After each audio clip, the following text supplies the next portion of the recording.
Hello, everybody, and thank you for joining me today on this vast webinar, Combating Autoimmune Challenges Naturally and Looking for the Root Cause.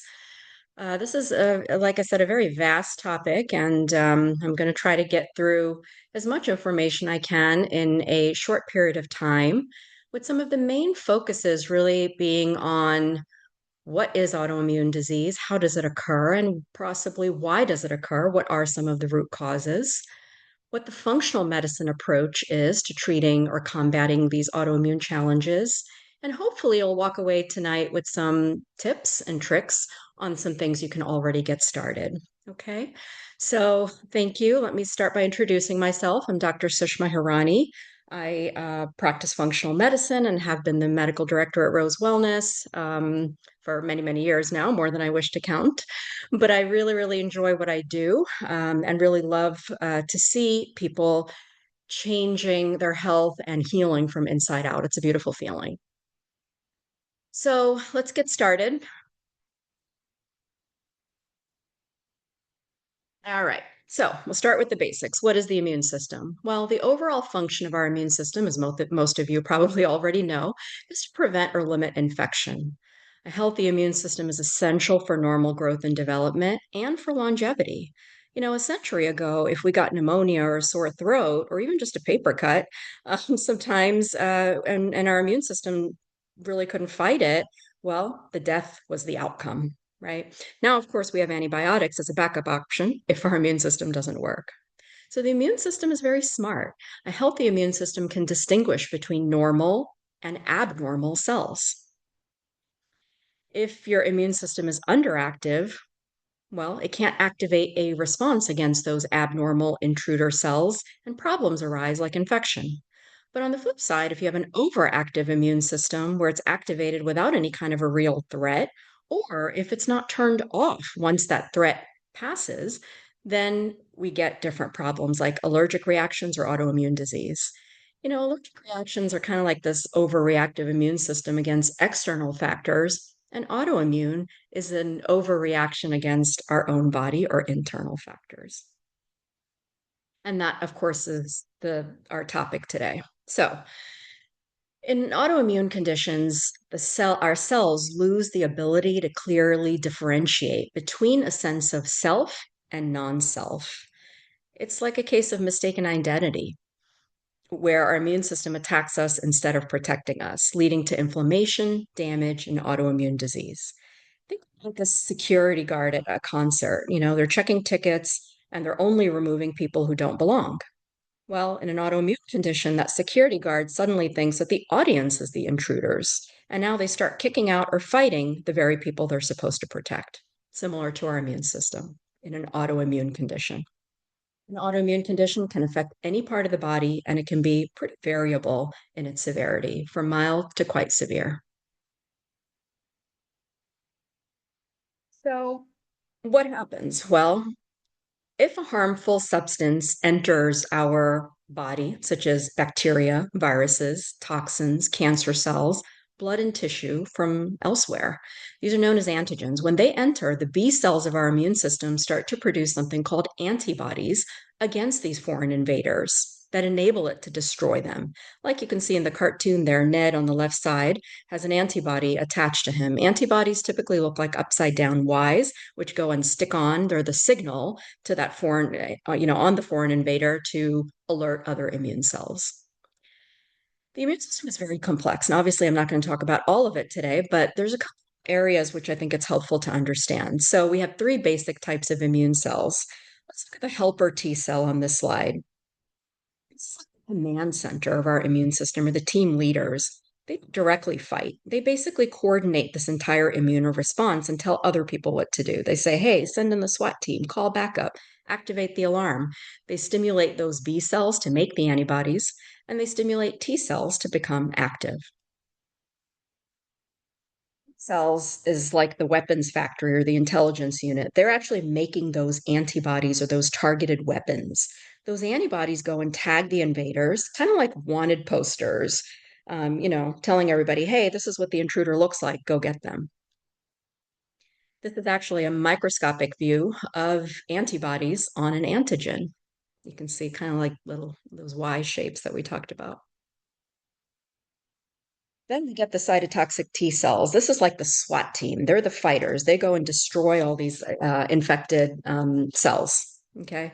They use, what I think of these poisonous arrows, and that poison is basically cytokines. It's those cytokines when there's lots of cytokines in the body with this fight, that's what creates symptoms of infection, like the fever that we get, or the unwell feeling, or the achiness, et cetera. Lots of inflammation when cytokines are released.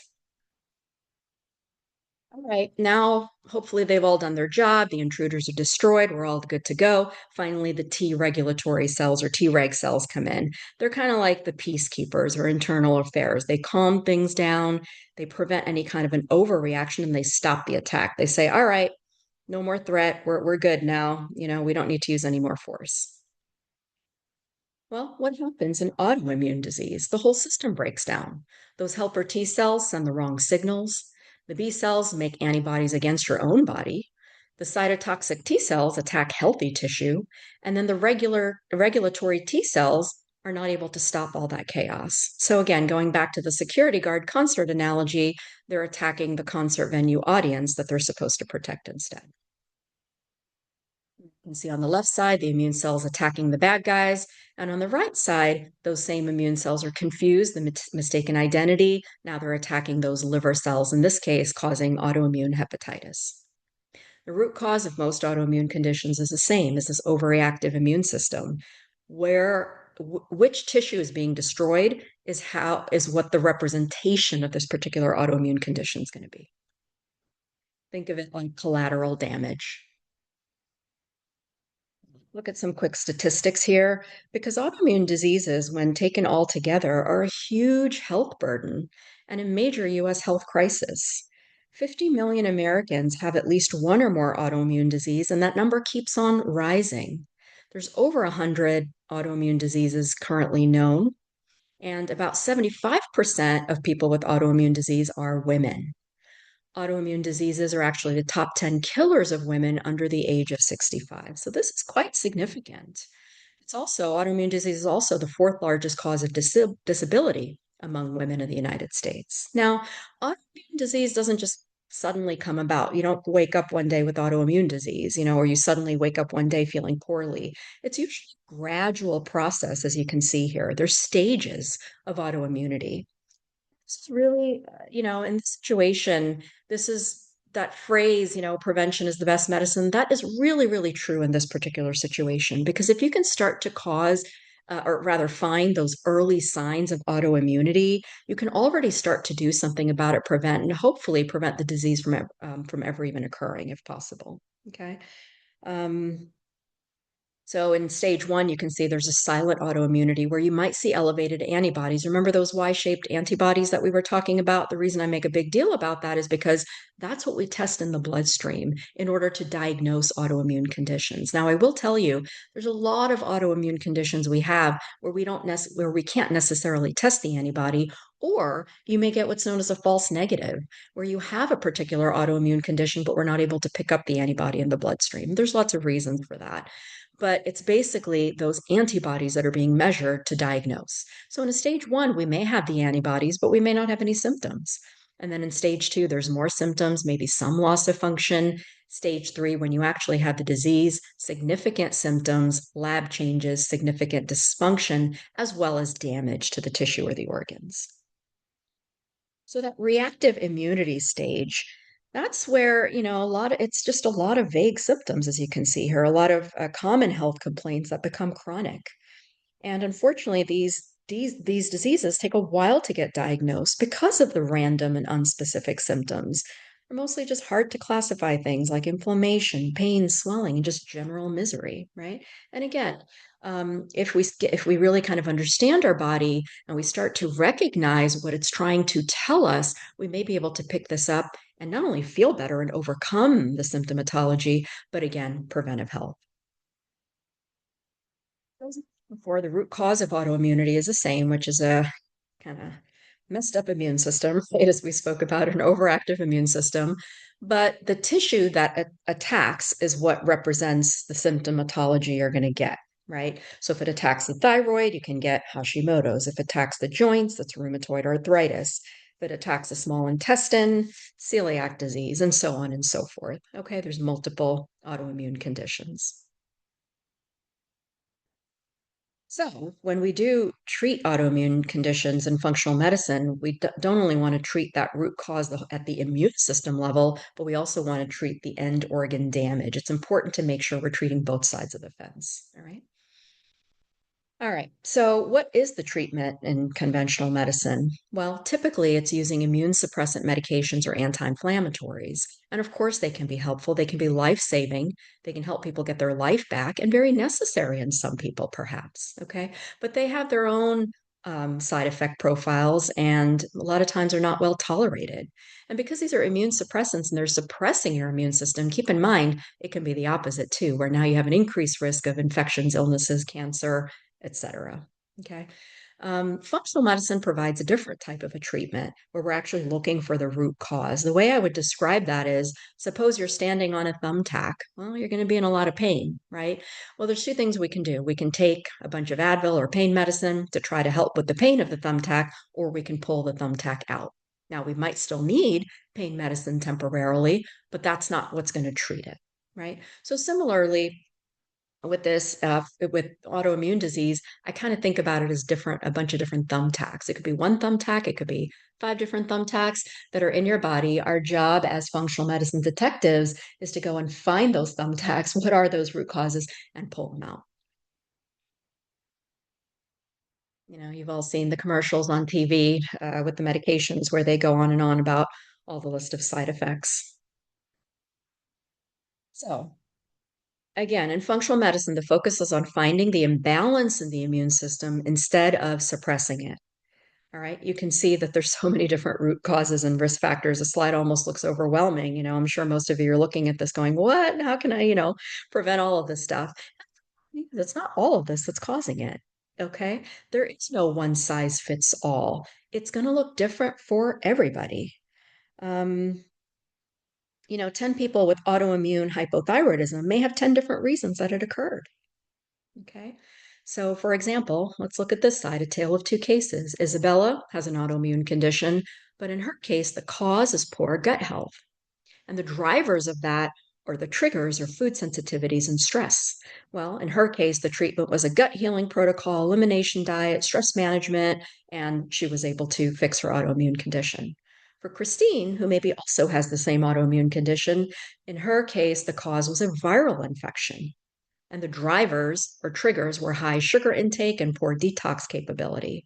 So the treatment for Christine is antiviral treatment, blood sugar management, detox support, and she might be able to improve her autoimmune condition. Okay. So again, it is very, very important. That's why whenever patients come to see me with any kind of autoimmune issue, the first thing I want to do is a very comprehensive history, detailed examination, really kind of know everything about you, as well as detailed questionnaires, because that helps me find clues to try to understand where do we want to begin? Where do we want to start? Where do we think this is coming from?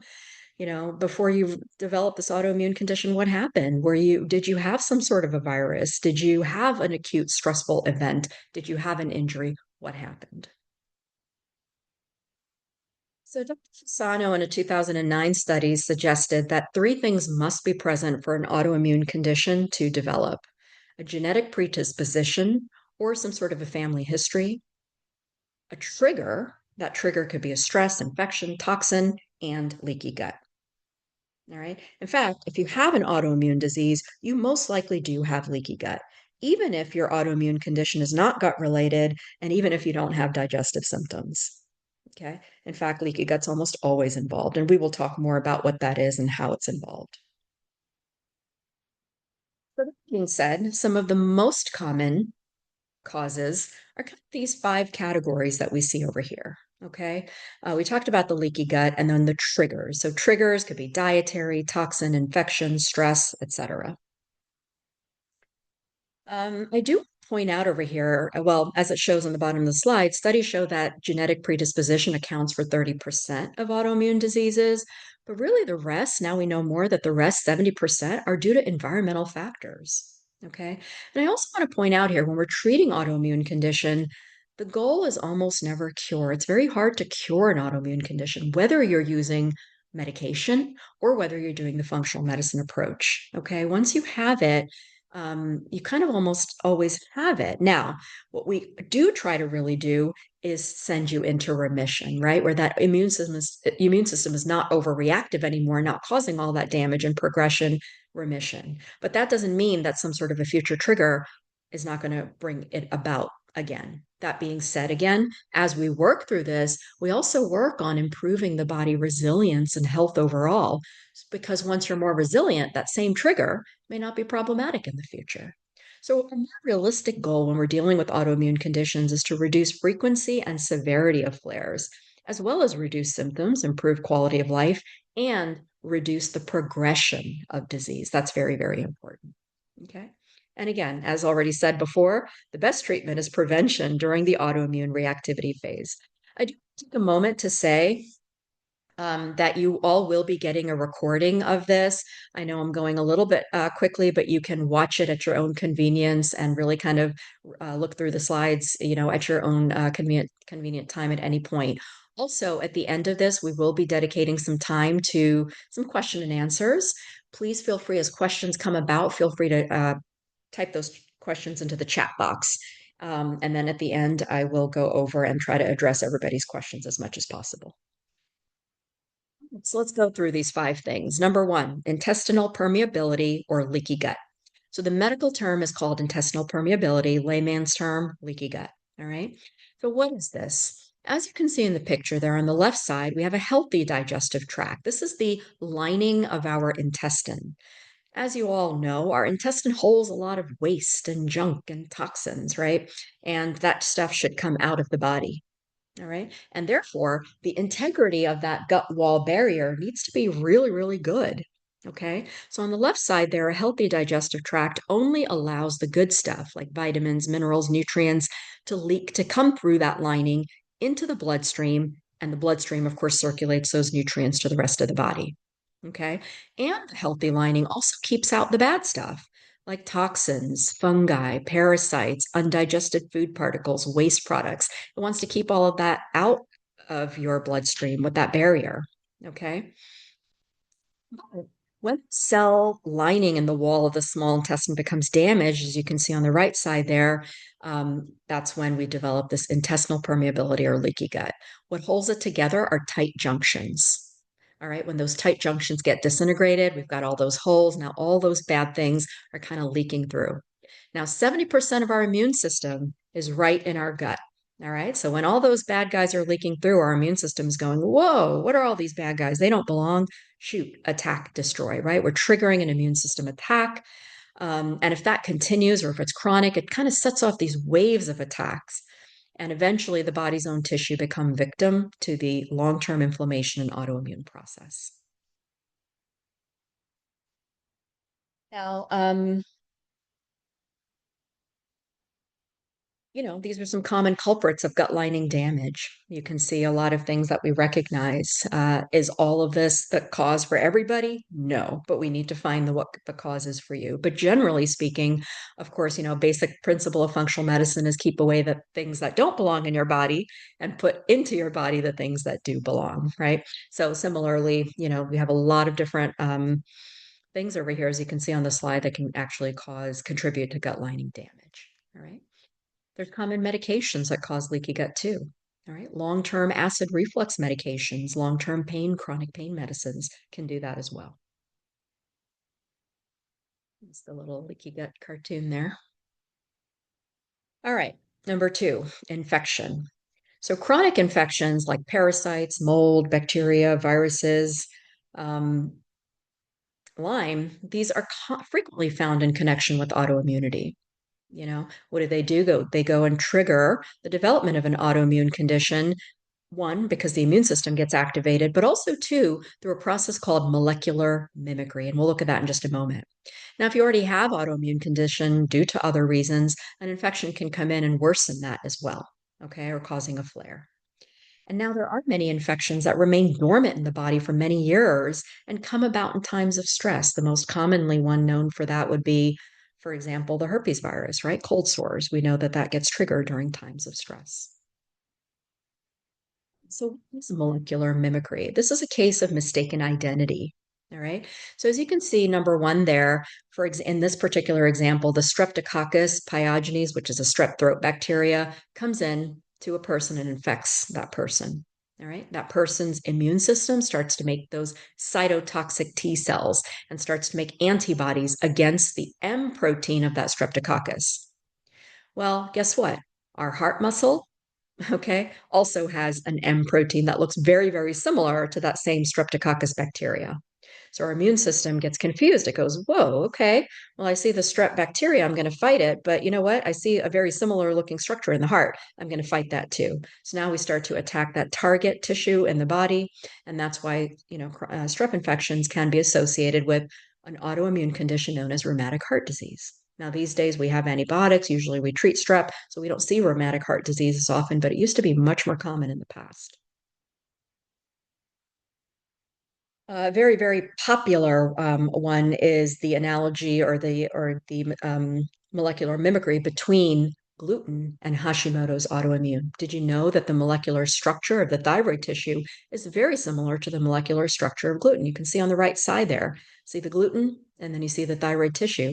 I can see how the immune system would get confused and start to mark antibodies on both the gluten and the thyroid tissue. And then we've got, the other immune cells coming in attacking both gluten and the thyroid tissue. So again, in this case, you reduce gluten or you cut out gluten, and therefore you reduce the antibody marking and you reduce the attack on the thyroid tissue as well.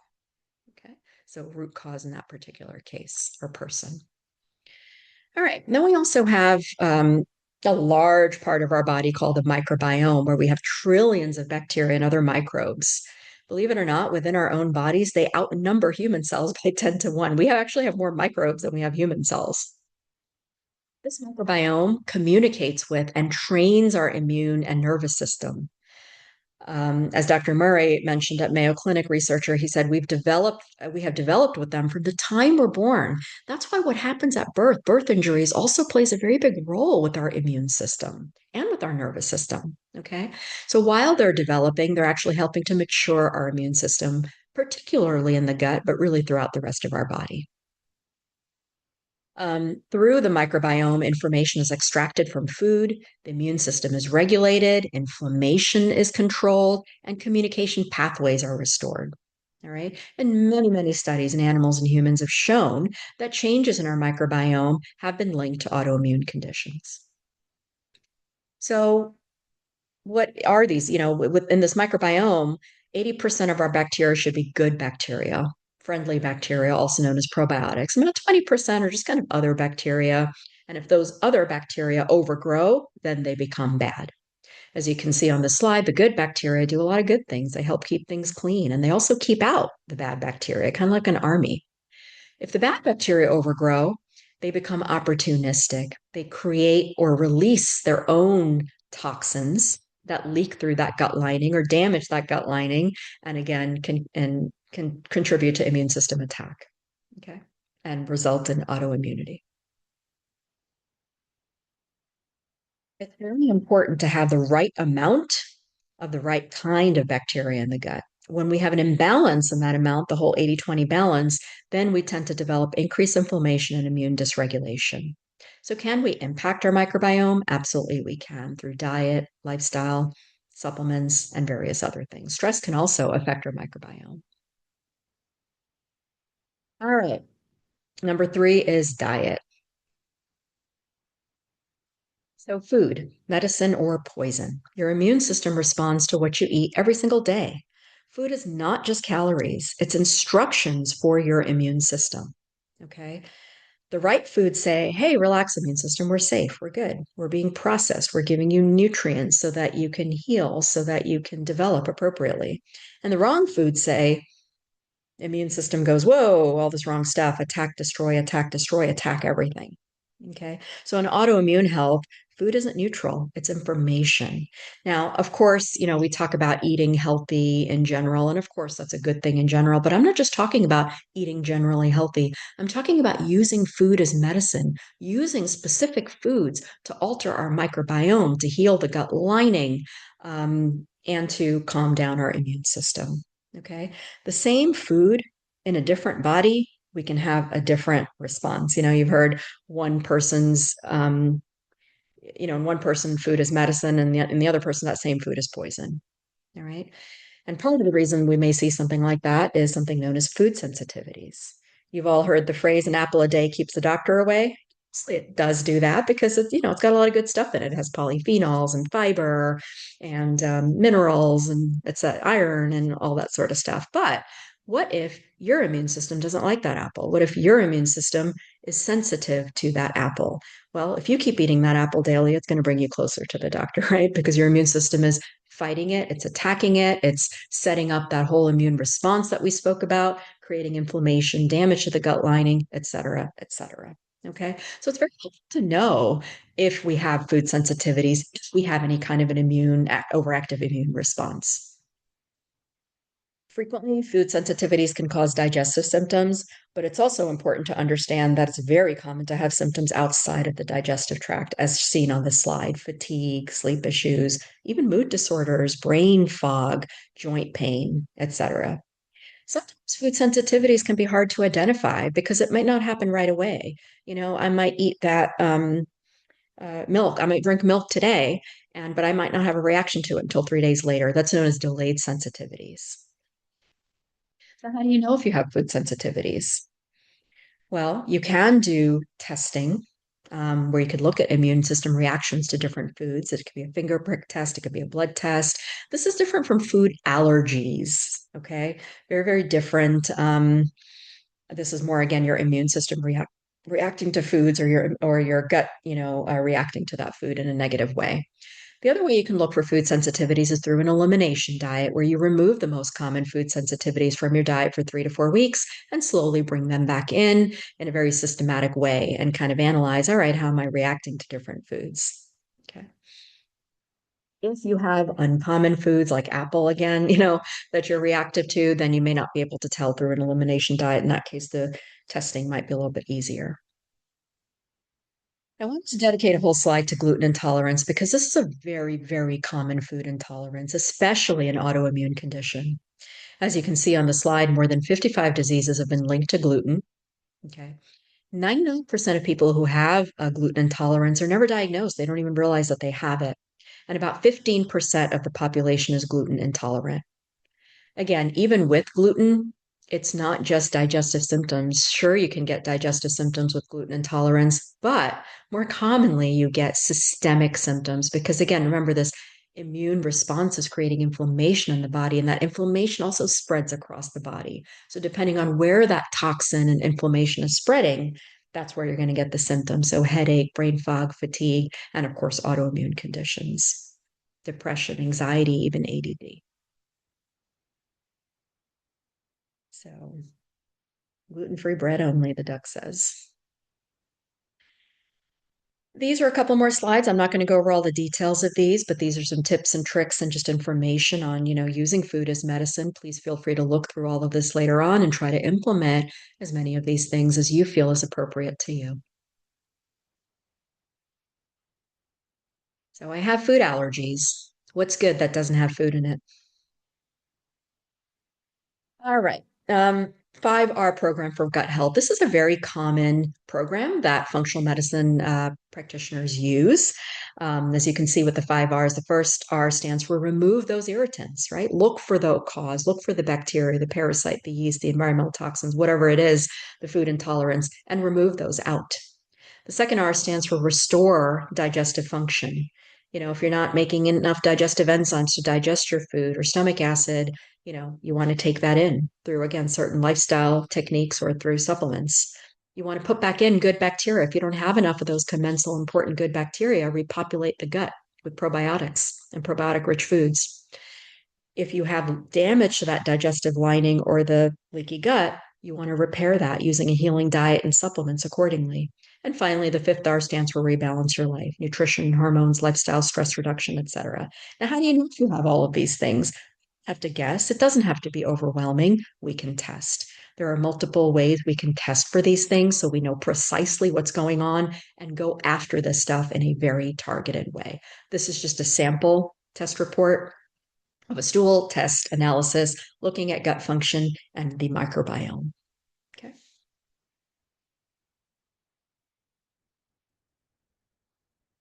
It is, very important to know what specifically is irritating the gut, of course. Now, once leaky gut has been healed, the autoimmune response will also kind of slow down or stop because the immune system is no longer getting triggered. It goes, well, I don't have anything to fight against. Why do I need to keep staying overreactive? And once it calms down, it doesn't attack your own tissue as much, and your tissues get a chance to heal as well. All right, moving along, toxins and autoimmune health. So, your immune system doesn't just react to germs, but also to your environment. In fact, some of the greatest toxic exposures come from the food we eat, the water we drink, the air we breathe, and the personal care products that we use. All right. So, what happens? Well, these toxins come in and they actually change the chemical structure of our DNA and RNA, causing cellular damage, or a medical term known as oxidative stress. That change of our cell or tissue, well, our body doesn't recognize it. Goes, I don't recognize that tissue. I don't see what it is. So it views that damaged tissue as a foreign substance. Now the body starts to attack that foreign substance because it's tagged with the antibodies, resulting in autoimmune attack. And if there's repeated exposure to that same toxin, there's an ongoing immune activation and inflammation. Okay.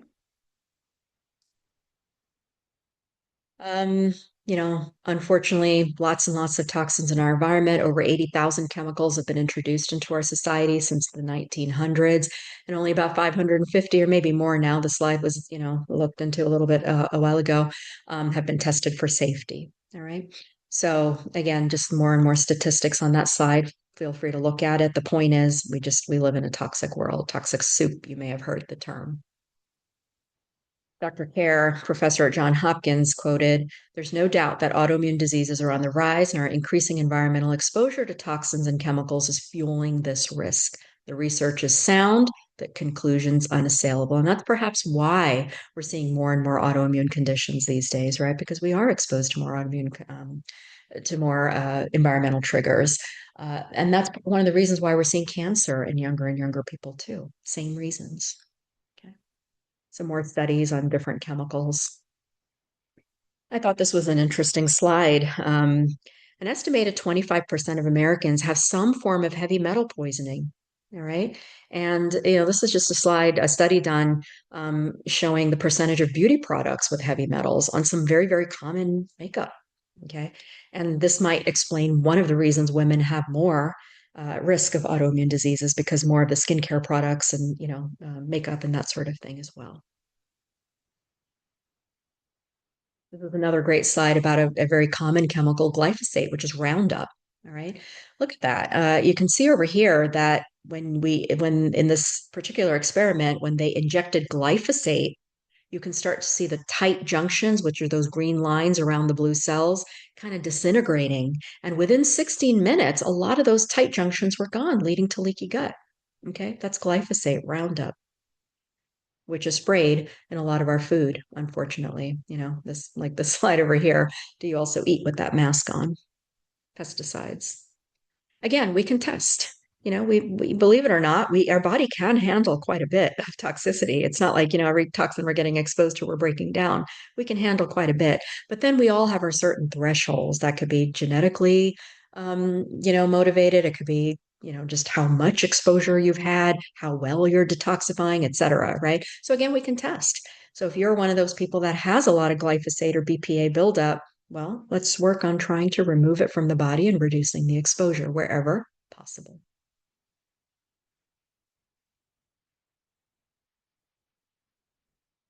Now, we don't have to, again, get rid of every single toxin. That's just not even practical. All right. But there are even little changes can make big differences. If again, remember the whole thumbtack, right? So if we've got that 10 thumbtacks contributing to autoimmune disease in our body, we don't have to remove all 10.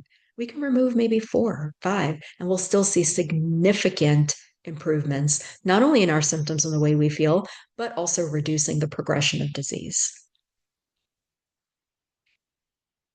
And again, a couple of slides showing you how you can reduce exposures to some of those toxins in our environment and how we can support our own detox processes to help us get rid of these toxins on a more regular basis. I want to capture this moment before toxic chemicals do. All right. I dedicated a whole slide on vitamin D because I feel like vitamin D is extremely important if we're ever talking about the immune system. It's a crucial immune system modulator. Vitamin D is more than just a vitamin. It really, really is a key immune regulator. Okay. So it has multiple direct and indirect regulatory effects on our immune system, including promoting, remember those T regulatory cells we said that kind of stop further immune attack? Vitamin D does a big job with promoting those T cells. It also promotes healthy, balanced microbiome. It maintains that integrity of our gut wall. Deficiency of vitamin D may contribute to immune overactivity, and adequate levels may help calm the immune system responses. And again, there's multiple studies which show that link between vitamin D deficiency and autoimmune diseases. Very, very important. Anybody with an autoimmune condition, or even before that stage, autoimmune reactivity, should get their vitamin D levels tested. And the goal you're really looking for is somewhere between 50 and 75. I also chose to dedicate a whole slide to something called low dose naltrexone. Okay.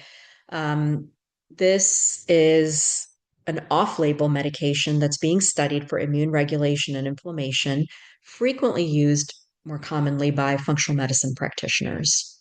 It's being used in treating autoimmune, neurologic, and cancer conditions. So, low doses of this particular medication gently block opioid receptors and therefore cause a rebound spike in the production of our own internal opioids, known as endorphins or enkephalins.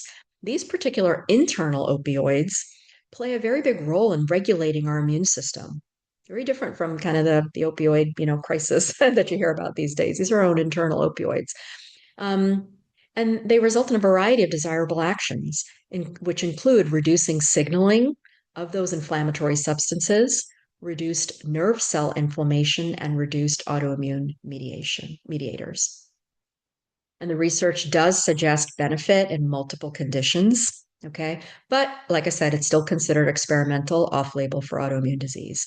I use it frequently in my practice, as do most functional medicine doctors, generally very low risk and very well tolerated, with mostly mild, and if you're going to get side effects, pretty temporary. Again, not appropriate for everybody, but in the person that it does work or the right candidate, it can really be quite wonderful. I kind of describe it as it's not an immune system suppressant like medications, but more of a modulator. It kind of turns down the volume on inflammation and immune overreactivity. Okay.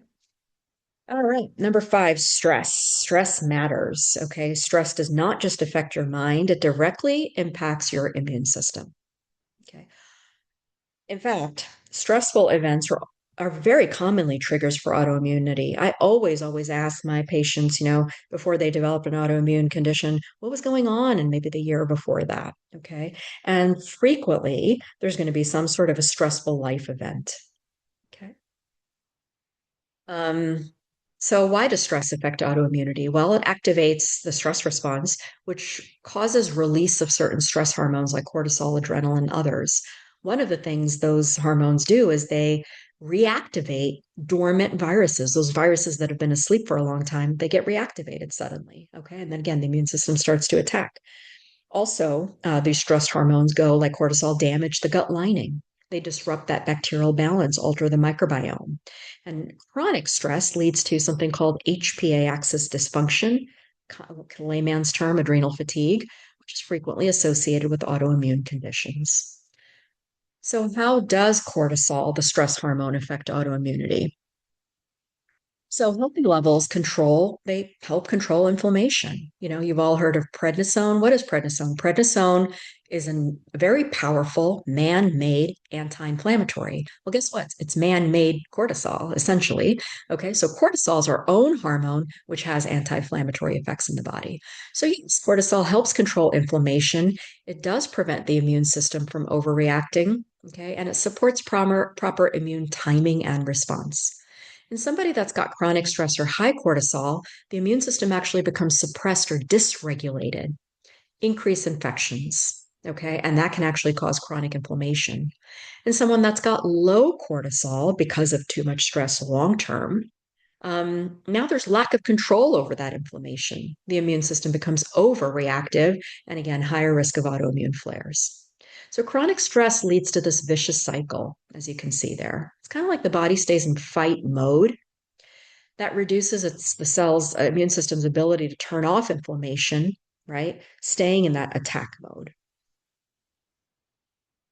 Um, it's like kind of like, I think of it as the like a thermostat. Cortisol is like a thermostat for inflammation. If it's too high or too low, the system basically stops working properly.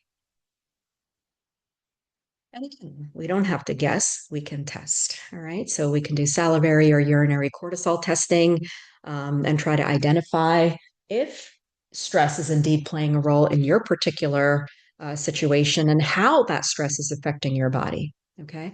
And the nice thing is, we can do something about it, all right, through lifestyle changes as seen on this slide, and if necessary, targeted supplements, hormone therapy under medical guidance, all right? And a lot of times when we normalize these stress hormones, the immune system will again also start to balance, like the thermostat we talked about.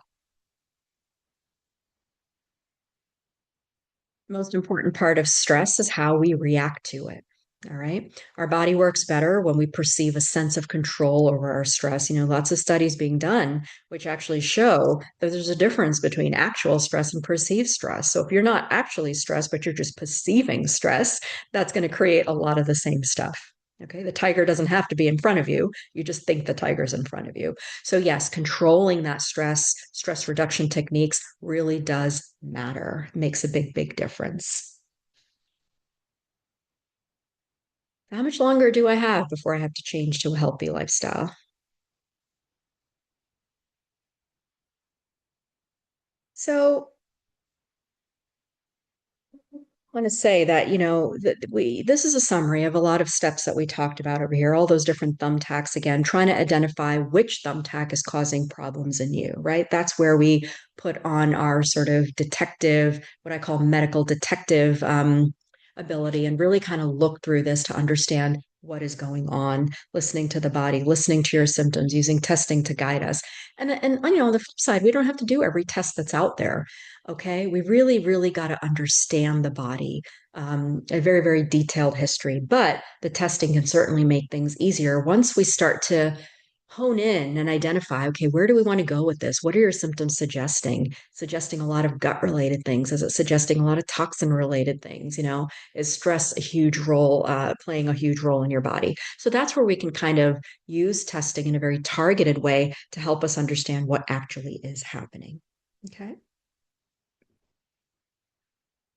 And it's not just about doing that stuff, it's about making it a habit. Again, as I mentioned earlier, autoimmune disease is not curable, but it can be very, very manageable, and remission is absolutely possible. The trick is not to be perfect, but practice doable and regular healthy habits. Consistency is key. So even if you're 60% of the time consistent, believe it or not, you are going to get value out of that. All right. And then the other goal, aside from removing those thumbtacks, is building health resilience, right? Improving the innate health of the body.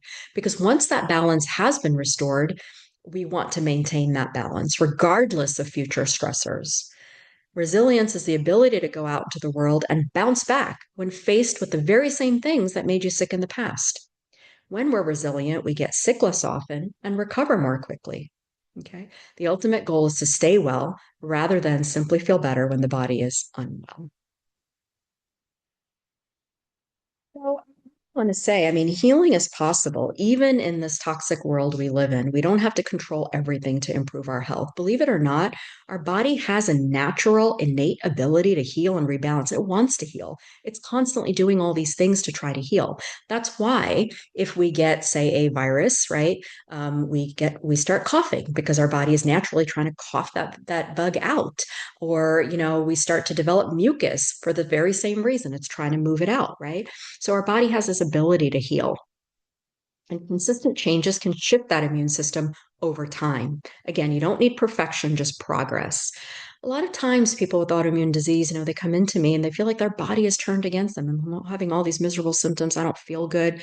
But what if that's not actually what's happening?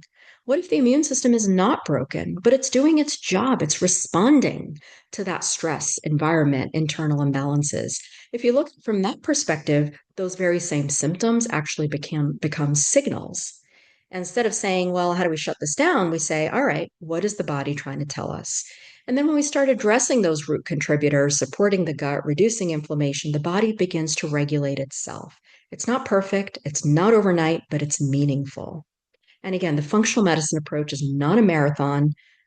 I mean, excuse me, it's not a sprint. It is a marathon. It's a journey to get there. Okay, so even in our imperfect toxic world, healing is possible when we work with the body rather than against it. Remember, your body's not broken, it's responding. So, with the right support, with the right clues, we can find its way back to balance. Okay, you do have a lot more control over your health than you think you do. All right. Thank you so much. You've been a wonderful audience, and thank you for bearing with me. I know it's a very, very long topic. In fact, a lot of the topics that we spoke about here are just individual topics on their own that we can do webinars about. So yeah, please feel free. I'll give you a few minutes to take time to go ahead and ask any questions you would like in the chat. You will be getting a recording of this webinar so that you can watch it at your own time and your own convenience and share it, with anyone else you feel like it will be helpful to. So a few minutes to go ahead and ask some questions in the chat. But on the slide, you'll see some information in order to get in touch with us. And, if questions come up later afterwards, you say, oh, I forgot to ask, or I want to know more information, please feel free to contact us.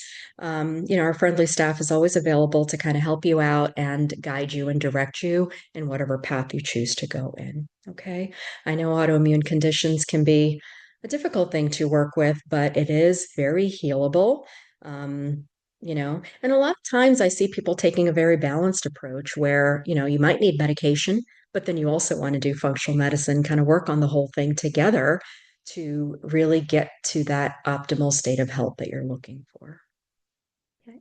Thank you very much. You've been a wonderful audience. I'll stay quiet for a couple of minutes and wait for some more questions to come in, and we'll go from there.